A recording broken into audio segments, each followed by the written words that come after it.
Disclaimer. This video is for entertainment purposes only. Do not attempt this at home. Vitiated how-to will not be responsible because you decided to be a cheap ass and not hire a professional. On with the show.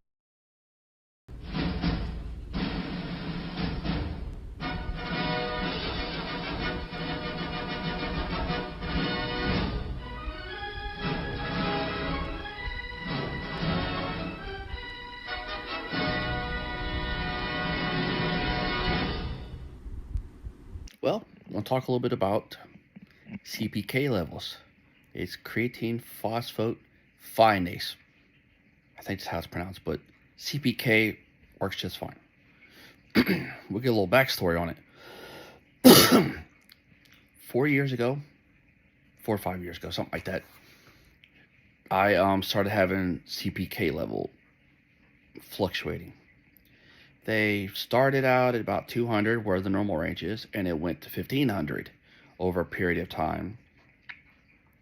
And then it would go back down to 700, then it would go back up to 1000, then back to 700, then back to 1000, and then back and forth.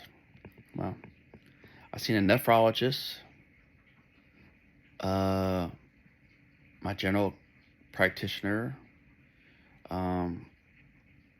another doctor for kidney issues, another doctor for something else, and then a neurologist. So it's 5 doctors. And none of these motherfuckers could figure out what the fuck was wrong, why it was fluctuating. So I got to thinking, and medication-wise. So I thought about it. And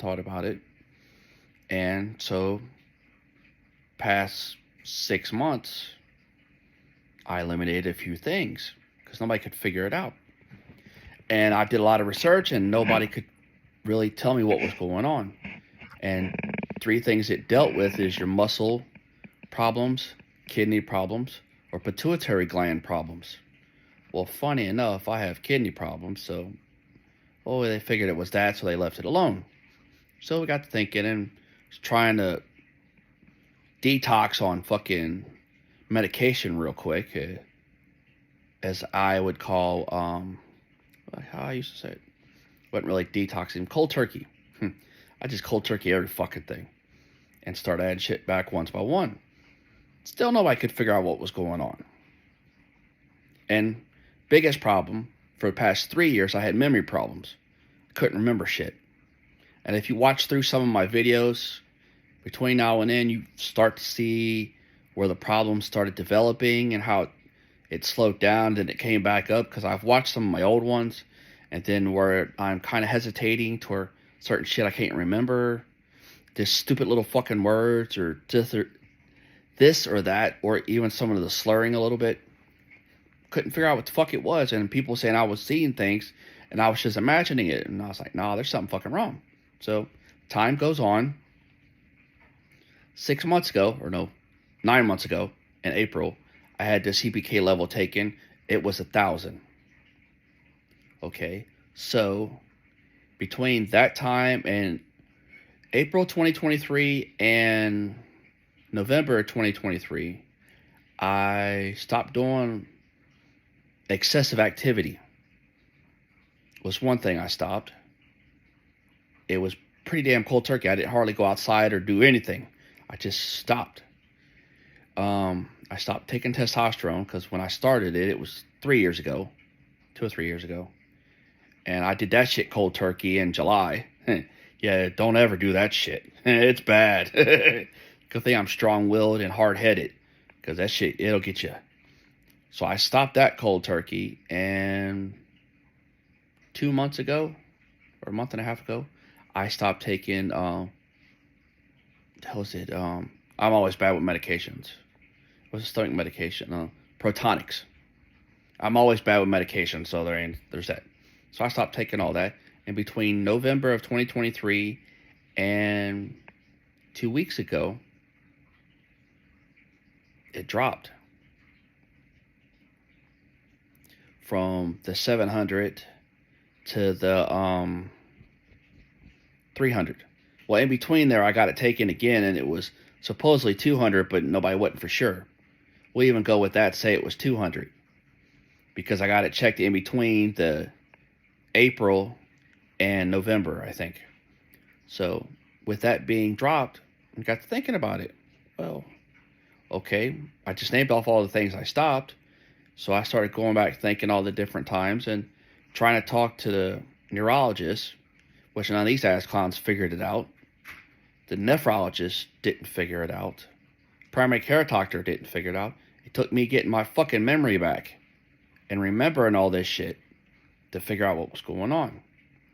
Is that 100% sure? Well, from all the research I've done, and considering I have 3 bulge discs, a migrating disc, degenerative spine disease from my cranium all the way down to my tailbone, and from my cranium down to my shoulders, my spine is constricting the spinal cord. Yeah, it's a good possibility. Because to have a high CPK level, like I said, it was one of those 3. And I got checked that there wasn't no muscle atrophy, and my muscles wasn't decaying. There wasn't no muscle disease. I don't really have a kidney disease per se. I mean, I get kidney stones and uritic stones like crazy, but there's that. And the different medications I take on that, I've actually had to drop down for other reasons. But I just did that after the blood test 2 weeks ago. And I was doing some research that a lot of people with spinal injuries that are confined to wheelchairs, and athletes like bodybuilders and other people that do extreme shit will have real high CPK levels. You're going to have kind of a high CPK level anyway, like 200 and above, depending on what your activities are. If you're bodybuilding, it's going to be like 500. If you're doing this, it's going to be doing that. If you're doing this, it's going to be doing that. But because of my injuries, it's going to be doubled. So between the research I've done and that there, I think that's where that's at. So anybody else that's got any input on it, have at it. I'm not really trying to use YouTube as Dr. Google. I'm just curious because I can't be the only one and can't get these ass clowns to figure out what's going on through all their half-assed tests. But this is also a video reference in case I have that memory issue later on. I can come back to this, and there's that.